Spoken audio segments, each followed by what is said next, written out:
So now let's read this excerpt that will initiate our investigation into what Odysseus truly looked like. So let's begin. So dark complexion, however, was associated with Poseidon and the south. So I just wanted to pause it here because we can clearly see that Poseidon, of course, who the quote-unquote god of the seas, is described as having a quote-unquote dark complexion. And the reason for this is because Poseidon was also a so-called black man as well, along with the vast majority of the Greek gods and goddesses, or quote-unquote Greek gods and goddesses. What people have to understand is that the vast majority of so-called gods and goddesses, whether it be from the Greek pantheon or the Egyptian Kemetic pantheon or the Babylonian pantheon or the Sumerian pantheon, etc., were all created by so-called blacks. And that's not to state that those ideological systems were upright or correct, but they were established by so-called blacks. Gods and goddesses and even quote-unquote Greek heroes like Zeus, who I will talk about in this series later on, as well as Poseidon, Hades, Hermes, Hercules, Ares, Apollo, Athena, Artemis, Hera, the wife of Zeus, Io, who was the mother of Epiphus, who was a son of Zeus as well, and was said to be a forefather of many dark-skinned or so-called black nations of people.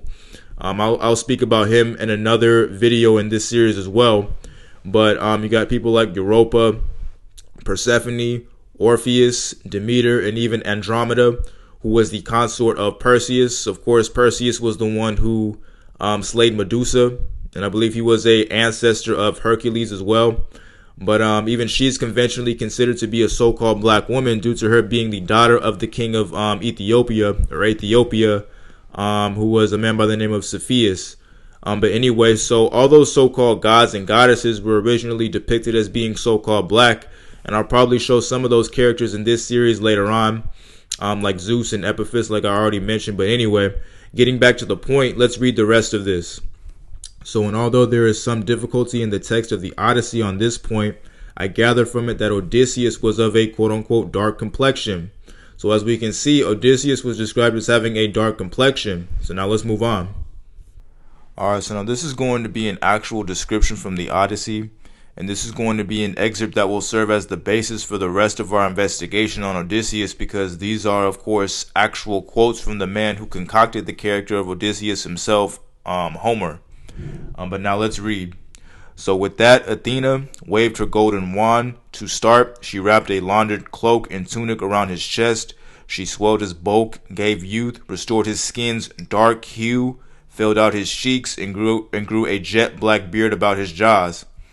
So as we can see, Odysseus is described as having a quote-unquote dark hue, or having his quote-unquote dark hue restored, implying that Odysseus's original skin color was of a quote-unquote dark hue. And once again, this is from Homer's epic about Odysseus entitled The Odyssey. So this should be enough to establish that Odysseus was in fact of a quote-unquote darker complexion. But some people out there may be saying to themselves, okay, but that doesn't make him a so-called black man. There are plenty of Greeks even today who have a darker skin tone. I believe the old anthropological name for them, established by the 19th century biologist and anthropologist Thomas Huxley, was quote-unquote dark whites, which is the name that is applied to so-called Caucasians who were of a swarthy or brunette skin complexion. And that's where the modern day definitions of a lot of these terms, like swarthy, derive from, when it's applied to so-called Caucasians who are of a quote-unquote darker skin tone than your average pale-skinned Caucasian. But that will be another story for another day. But just getting back to the point, there is more definitive proof of Odysseus being a so-called black man through how the texture of his hair was described as being. So now let's look at that. Alright, so now this is a great article that I will probably be using in my next video about Achilles, but let's read this portion right here. So in the Odyssey, Odysseus is said to be black-skinned and woolly-haired. At one point, we're told that Athena makes him beautiful by restoring his natural black skin color. See Odyssey 16.175, which was the excerpt that we just read. So says Tim Whitmarsh. I'll be talking about this person, Tim Whitmarsh, in a little bit, but as we can see here, this man, Tim Whitmarsh, states that Odysseus wasn't just described as having a quote-unquote black skin complexion, but that he was also described as having woolly hair. Now, the understanding of this term, quote unquote, woolly or woolly hair, is something that a lot of people, especially black people, need to understand because it helps us grasp what certain people throughout history truly looked like Odysseus. But for those of you who don't know, the term woolly or woolly haired is just another word for a so-called black person's hair. And I'll go about showing that in a little bit, but not to digress. This person right here, who the quote is being attributed to, is a man by the name of Tim Whitmarsh. I'll put his Wikipedia entry up real quick. But Tim Whitmarsh is a very renowned professor of Greek culture at the prestigious University of Cambridge. Okay, so this is him stating this. I'm just simply reciting what Mr. Whitmarsh is saying, but let's go about confirming that what Mr. Whitmarsh is saying is true. Alright, so now let's read this article and what it has to say about what Odysseus looked like. So to call Odysseus black-skinned associates him with the rugged outdoors life he lived on rocky Ithaca. Let's take another example which will come as a surprise to those whose mental image of Homeric Greeks is marble white. In the Odyssey, Athena is said to enhance Odysseus' appearance magically. He became black-skinned again, and the hairs became blue around his chin. On two other occasions, when she beautifies him, she is said to make his hair woolly, similar in color to the hyacinth flower. Now, translating Quenios, the root of the English cyan, as blue, as I have done here, is at first sight a bit silly. Most translators take the word to mean dark.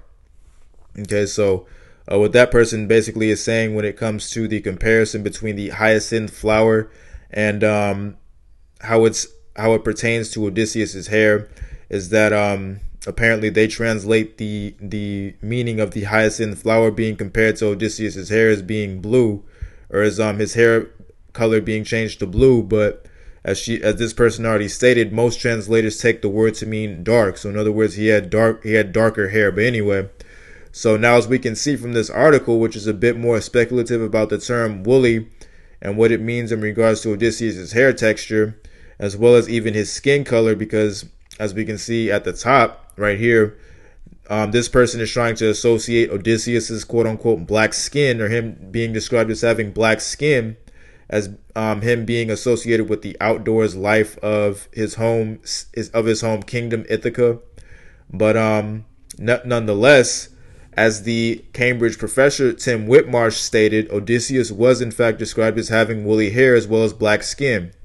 Now, some translate Odysseus being described as black-skinned as being tan-skinned.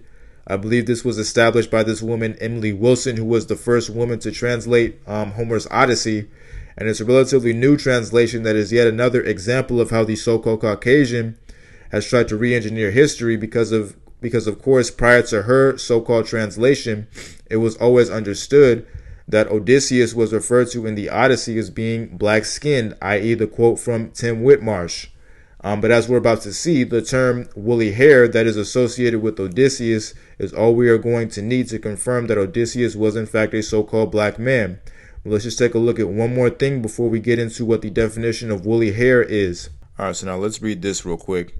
So let's start from the top where it says woolly. So woolly tends to come before Caesara or Caesara. The one exception to this separation in the Odyssey seems to be when Odysseus is transformed into a better-looking version of himself in books 6 and 23. Here the woolly hair begins the line, placing the same sounds in the same position as his defining scar. She made the woolly hair come from his head like a hyacinth flower. In this, Dolios's Hapax Legomenon greeting to Odysseus seems potentially playful and interesting. Here the imperative could sound like a vocative for wool, but it might also recall another word that sounds the same, destructive, which appears in the Iliad but not in the Odyssey. Okay, so now let's go down a little bit here. So let's start from the oral. So the oral similarity between these four terms, scar, wool, ruinous, whole, and their potentially intentional juxtapositions and interplay in the Odyssey help to map out different variations on Odysseus' character and his development in this particular epic. In folk etymology, the name went Roman Ulysses through Doric Odysseus below alternatives. So yeah, the Romans were the ones who changed Odysseus' name from Odysseus to Ulysses. and I believe that's the name that he's most known as today is Ulysses. But anyway, may mark him as the scarred man, evoking the tale of his naming and thus an essential aspect of his character. The quote-unquote wool may recall both his physical trait of curly hair. So as we can see here, this article is associating wool, or the description of him having woolly hair, as being a physical trait of his curly hair. Now I'm going to be speaking about this term curly hair and its relation to woolly hair in a little bit, but curly hair and woolly hair, as they were used to describe somebody in the ancient world, or basically the same word, or were congruent with one another. But once again, I'm going to go over that in a little bit. So, but yeah, as we can see here, once again, we see yet another translation confirming that Odysseus was in fact woolly haired, or having quote unquote woolly hair. Okay, so now I just want to look at some descriptions really quick that are going to lead us into the final installment of this investigation into Odysseus. And I'm going to read a description of one of Odysseus's favorite knights or squires, who was commonly known as Eurybates. So now let's read how Eurybates is described in this next article. So now let's read how Eurybates is described, and how the writer of this article, who was a professor at Monmouth College in Illinois, correlates indirectly the physical description of Eurybates with Odysseus, but also how he points out the fact that Eurybates' description is consistent with that of a so-called black man. Okay, so now let's read. So we do not know for certain when ancient Caucasians first came into contact with or got to know of the black African. It is clear, however, that as early as Homer, Greeks knew about the black African. Homer, in the Odyssey, describes Eurybates, Odysseus's herald, as black-skinned and woolly-haired, two of the prominent somatic features of the black African. Okay, so as this person points out, Eurybates was described as being black-skinned and woolly-haired. So now, doesn't that description sound very, very similar to, if not basically the exact same as the description that's given about Odysseus? Odysseus is also described as being black-skinned and woolly-haired, even though some will contend that it's really translated as tan-skinned and curly-haired. But all of the original translations state that Odysseus was in fact black-skinned and woolly-haired, just like his herald, or his squire, one of his favorite squires, Eurybates, was also described as being black-skinned and woolly-haired. Okay, so they were two so-called black men. But let's look at one more article, one more excerpt from a book. Now let's just read this little excerpt here from this book written by a man by the name of Frank M. Snowden Jr., who was a very highly acclaimed historian of blacks in antiquity, who I believe was a professor at Howard University and received his doctoral degrees from Harvard. So now let's just read this real quick. So, if we accept the ordinary identification of the Negro on the basis of color of the skin, shape of the nose, and quality of the hair, it is certain that the Greeks were well acquainted with the racial type which anthropologists designate today as Negroid. In view of the Greek usage of the word, I'm assuming that's Aethiop or Ethiopian, it is safe to assume that a given passage refers to a Negro in the following instances.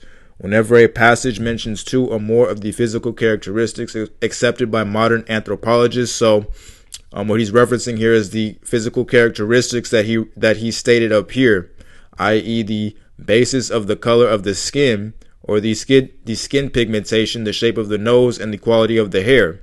Okay, so if two or more of those physical characteristics is stated about somebody within Greek mythology, that's normally associated with quote-unquote Negroid physical traits, that is usually used to indicate that that person was in fact a so-called Negro, or as this states right here, an Aethiop, or a quote-unquote Ethiopian.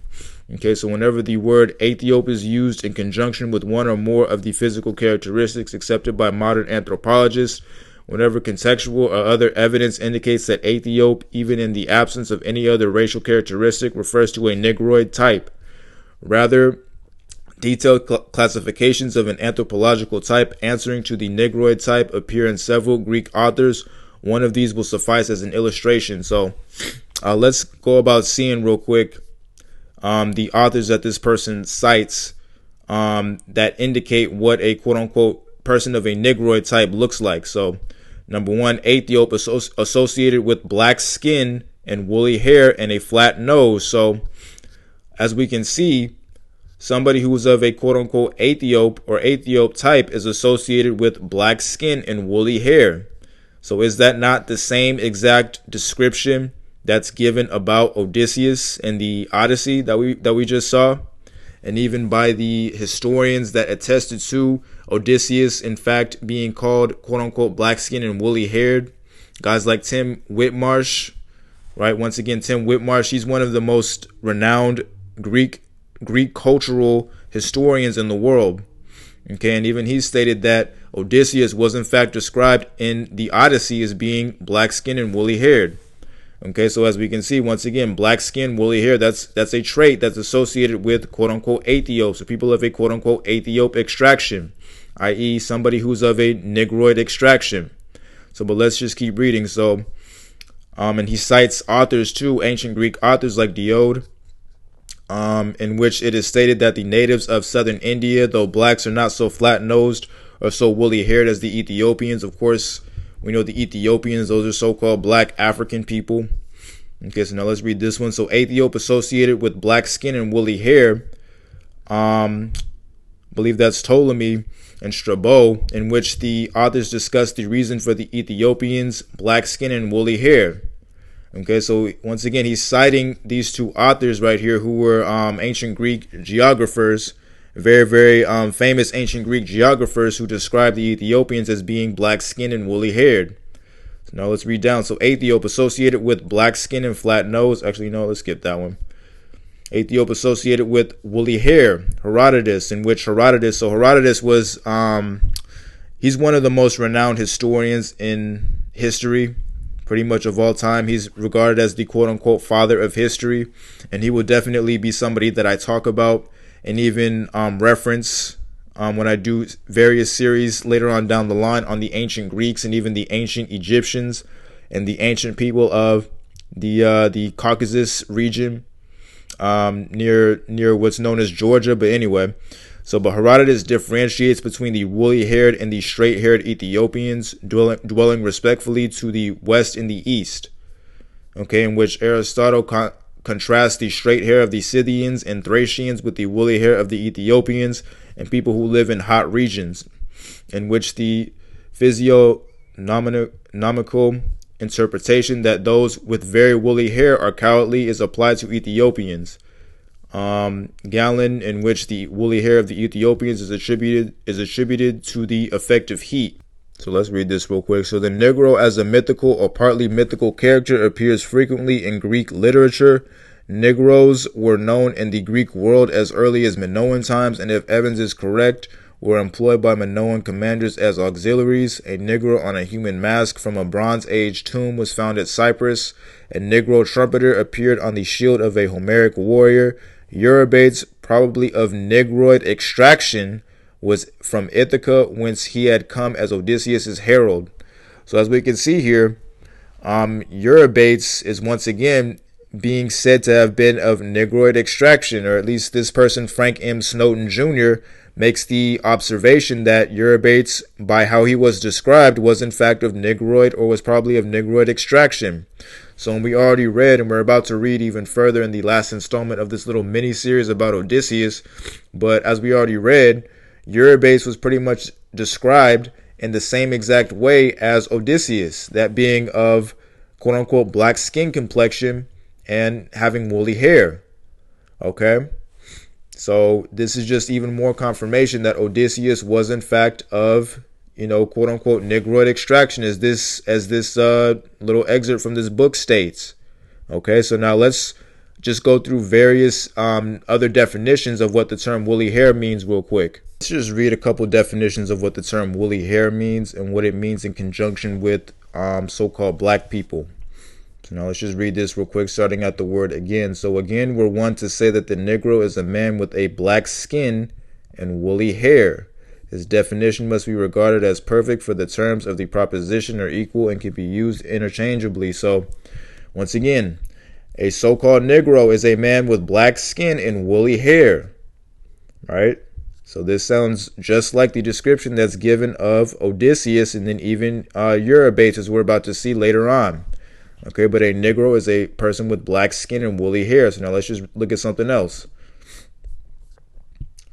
So now let's start where it says Jean. So Jean Henri Samuel Formy, for example, in his contribution to Diderot and D'Alembert's Encyclopedia, alleged that the Negro possessed wool instead of hair, which in concert with sub-Saharan African skins or Africans' skin color and facial features suggested that they appear to constitute a new species of man. So once again, we can see that a Negro is somebody who possesses wool or woolly hair, or as this states right here, wool instead of hair, because so-called black people's hair is so much akin to the fabric known as wool. So that's where that moniker comes from in reference to a so-called black person's hair. So once again, this just confirms even more that a so-called black person, whenever they have a so-called black person's physical characteristics are described as having woolly hair, as well as, of course, black skin. So now let's just look at something else. So let's start right here. So Negro, Negroid, African black, Ethiopian, or Ostafrican. I'm assuming that's in reference to the Aboriginal Australians. But anyway, so that grand division of mankind distinguished by its black color and generally speaking by its woolly hair. Okay? So once again, a Negro or a Negroid, African black, and then even up here it states the Negrito. Right, so the Negritos, those are the people of the Andamanese or the Andaman Islands, if I'm not mistaken. I believe I referenced them in my Black Vikings video. Yeah, I referenced them in my Black Vikings video. But anyway, so the various Negroid or Negro races that are stated here are characterized normally by black color or black skin color and woolly hair. All right. Let's just read a couple more. So let's start from Webster's International Dictionary. So Webster's International Dictionary definition of Negro: a black man, especially one of a race of black or very dark persons who inhabit the greater part of tropical Africa and are distinguished by crisp or curly hair. Okay, so once again, this right here confirms what I stated about the term curly hair and how it has a relation to woolly hair. All right, so once again, as I already stated, woolly hair and curly hair are basically the same words, and they were used interchangeably in the ancient world, as we're about to see. But now let's scroll down and read the Century Dictionary's definition. So definition of word Negro: a black man, specifically one of a race of men characterized by a black skin and hair of a woolly or crisp nature. So now I want you guys to remember this word for later on in this installment when I do the last installment of this series. But remember not only the term woolly, but also the term crisp as well in reference to so-called black people's hair, because those two words are going to have a resonance in a minute. So now let's just look at one last thing. So this is Wikipedia. So Afro-textured hair or kinky hair is a hair texture common among populations genetically adapted to life in the tropics and most ubiquitous in sub-Saharan Africa. Each strand of this hair type grows in a tiny angle-like helix shape. The overall effect is such that contrasted with straight, wavy, or curly hair, Afro-textured hair appears denser. So English adjectives such as woolly, kinky, nappy, or spiraled have been used to describe natural Afro-textured hair. So more formally, so this is a Greek word right here. And this is going to be a word that I'm going to reference in a minute. This is the word for a quote-unquote curly-headed person, but it also is used interchangeably with or the term curly-haired is used interchangeably with woolly hair. Okay? So now one thing that I wanted to point out about the term woolly hair and its congruence with curly hair is that the historicity and etymology of curly hair and woolly hair is something that will be essential to remember and understand later on, when I do videos that are going to be more relevant to the term curly or woolly hair and how they have a relation with one another. But if I'm not mistaken, the ancient Egyptians, the Colchis of Georgia, the Iberians of Spain and Portugal, and even the Silures of southeastern Wales, who, by the way, King Arthur descends from, those ethnic groups are described as being dark-skinned or swarthy and curly-haired. And as I've already stated, curly hair is basically the equivalent of saying woolly hair, especially since genetically so-called black people are pretty much the only group of people on the planet Earth that predominantly have a natural curly hair texture. Okay, but those will be different videos for another day. But all those ethnic groups that I just named, the Egyptians, the Colchis, the Silures, the Iberians, etc., all those were so-called black people. Okay, so but just getting back to the point, now that we've established that Odysseus was in fact a so-called black man and that he did in fact have black skin and woolly hair, let's just take a further look into the term woolly and what it means in conjunction with his squire Eurybates and how he was described.